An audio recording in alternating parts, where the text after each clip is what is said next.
De volta aqui no Espaço Online, hoje nós estamos conversando com o Marcos Vono, que é diretor de Recursos Humanos e Carreiras do Grupo IBMEC Educacional. Marcos, nós fomos às ruas justamente para tirar algumas dúvidas da população a respeito deste tema. Vamos à primeira questão.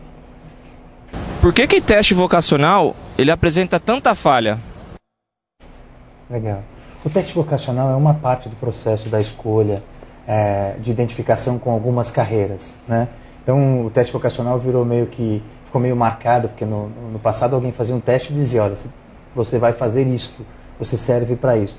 Então, primeiro, o teste vocacional tem que ser um teste aprovado pelo Conselho Federal de Psicologia, tem muitos que não são. O teste vocacional tem que ser aplicado por um psicólogo experiente, não pode ser alguém que nunca trabalhou com aquilo, né? E o teste vocacional tem que ser parte do processo da escolha profissional. Então, quando ele é aplicado por uma pessoa competente, com as variáveis controladas, aquele jovem sabendo porque está respondendo, né? E a maneira de responder corretamente, e ele faz parte do processo da reflexão do que eu vou, né, projetar como minha escolha de áreas de atuação, áreas de formação, ele é bastante adequado. Tá? Apenas o psicólogo que pode aplicar esse teste? Sim, isso é uma definição do Conselho Federal de Psicologia. Esses testes são, inclusive, comprados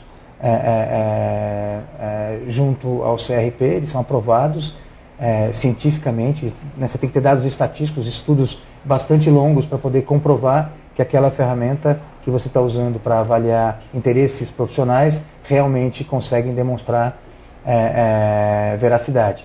Tá? Então, recentemente o CRP fez uma reavaliação de muitos testes que eram famosos e até históricos, e alguns deles não foram reaprovados. Aqueles testes que você responde na internet, ou aquele que você faz em 10 minutos, então, na verdade, você deve fugir desse tipo de teste. Isso é que nem horóscopo, assim, né? Às vezes dá certo, né? Mas assim, você não sabe quem fez, você não sabe se ele é verdadeiro, você não sabe o que está por trás dele como base científica, né? Base estatística, né? Então, assim, acho que não, né? Eu acho que... É um grande risco, na verdade, para esse jovem, né? É um grande risco assumir que aquilo é um fato, é verdade. Eu acho que não se pode brincar com isso. Existem alguns inventários que algumas pessoas utilizam, mas como mote, para discutir o tema, para começar a discutir o tema, né? Mas também é só como um processo de uma dinâmica de grupo para discutir o tema. Um bom teste educacional chega a durar quanto tempo? Depende muito, né? Tem muitos tipos de teste. Acho que o processo é um processo que dura algumas semanas, né? Então, 2, 3 meses, dependendo do processo que se estabelece e da metodologia que se está usando. Nem todo orientador profissional trabalha com teste, por exemplo. Né? Tem gente que vai trabalhar com os dados históricos desse jovem, né? As preferências comportamentais dele historicamente, né? Para ajudá-lo a tomar essa decisão. Nem sempre tem teste. E cabe ao orientador dizer abertamente, você tem competência para ser um médico, ou você tem que ser um pouco mais abrangente, dizer, você tem capacidade para atuar na área da saúde, ele precisa ser muito específico ou não necessariamente? Na minha opinião, não. Na minha opinião, é uma descoberta do jovem, né? O orientador é só alguém que vai trilhar o caminho com ele para fazer as perguntas, ajudar a fazer as perguntas corretas para que esse jovem chegue a uma conclusão, né?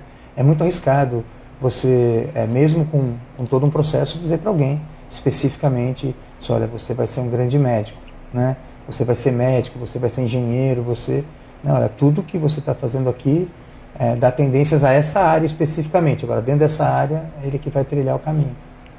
Marcos, nós temos mais uma pergunta que veio das ruas. Vamos a ela? O jovem é mais confuso para decidir a sua carreira hoje em dia? Acho que não, né? Acho que o jovem hoje ele tem mais informações, mas também mais opções também. Mas o volume de informação às vezes confunde.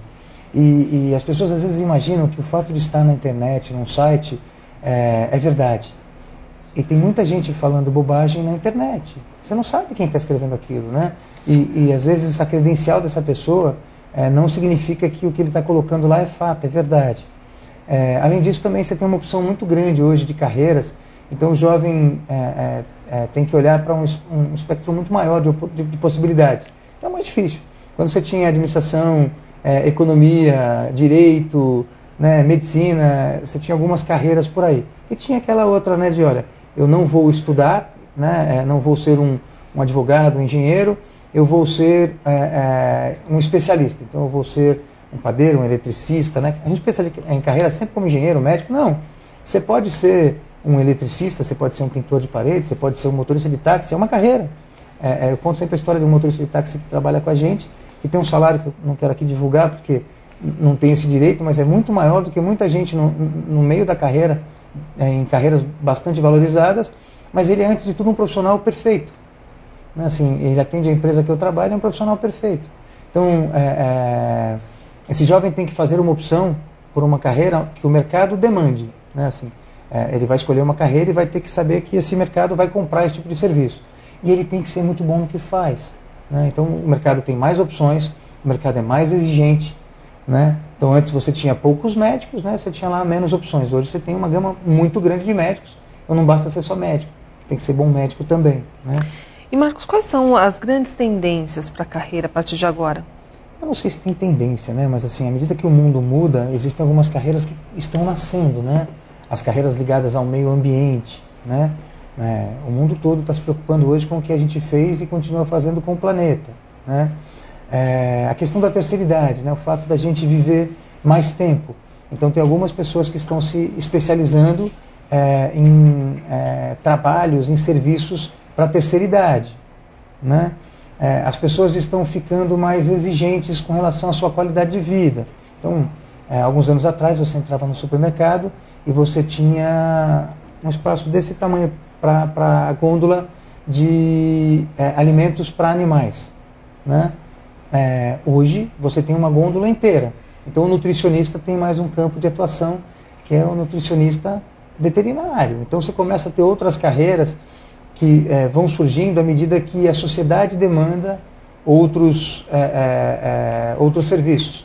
Fotógrafo, ainda existe espaço para fotógrafo, mas todos nós hoje fotografamos o tempo todo com o celular, com uma máquina muito fácil, né? Hoje é mais difícil errar uma foto, né? A máquina praticamente faz tudo.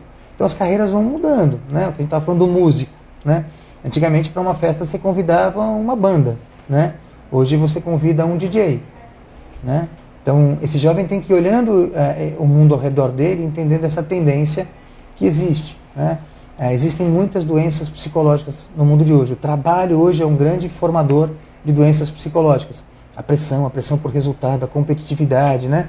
Eu não estou competindo mais com um profissional aqui no Brasil. Eu, às vezes, estou perdendo meu emprego para um profissional que está na China. Né? Então, a importância da carreira do psicólogo, né, do psiquiatra, né? Então, acho que a sociedade tem demandado alguns serviços, algumas carreiras, mas não sei se há uma tendência. Tecnologia, né, é uma outra tendência. Né? Hoje, quem trabalhava com automóvel percebe que a tecnologia é uma extensão. Você compra um carro e ele vem com um computador de bordo que você faz muitas coisas, inclusive dirigir, né? O celular. Né? Então, acho que o jovem tem que olhar essas tendências na tecnologia, na área da saúde, na área do meio ambiente, na área da alimentação, por exemplo. Marcos, no momento da escolha de uma carreira, tem pessoas que pensam apenas na remuneração, outros que pensam apenas na satisfação pessoal. Tem como conciliar esses dois caminhos ou é difícil? Acho que sim. Né? Assim, não tem como garantir isso, porque no decorrer da vida, né, a sua adaptação com uma carreira pode significar que você não é tão competente, não é tão preparado, ou não se preparou tanto, né? E a remuneração pode não vir. Normalmente, as boas remunerações estão em profissionais que são diferenciados. Senão você vai ganhar o que o mercado paga na média. E em todas as carreiras você pode ter pessoas que são remuneradas de forma diferenciada. Né? Eu citei o caso do motorista de táxi que eu comentei aqui agora há pouco. Né? Às vezes me perguntam assim, psicologia dá dinheiro? Né? Isso depende. Né? Tem psicólogo cobrando 400, 500 reais a hora. Tem coach cobrando 1.000 reais a hora. Mas tem que ser um profissional bastante preparado. Né? O que vai definir o valor da sua remuneração é a sua competência em entregar esse trabalho e a demanda do mercado por recebê-lo. Né? Então não dá para definir, não se deve buscar uma carreira pelo valor da remuneração dela hoje especificamente, isso varia muito. Né? Nós estamos conversando hoje aqui na Jovem Pan Online com o diretor de Recursos Humanos e Carreiras do Grupo IBMEC Educacional, Marcos Vono. Ele está aqui conosco falando um pouquinho mais sobre planejamento de vida e de carreira para os nossos jovens. Se você quiser conhecer um pouco mais a respeito do trabalho da instituição, você pode consultar este site que vai aparecer aí no seu monitor, www.veres.com.br. Nós ainda vamos continuar conversando com o nosso entrevistado. Espero que você fique conosco. Mais um momento e até já.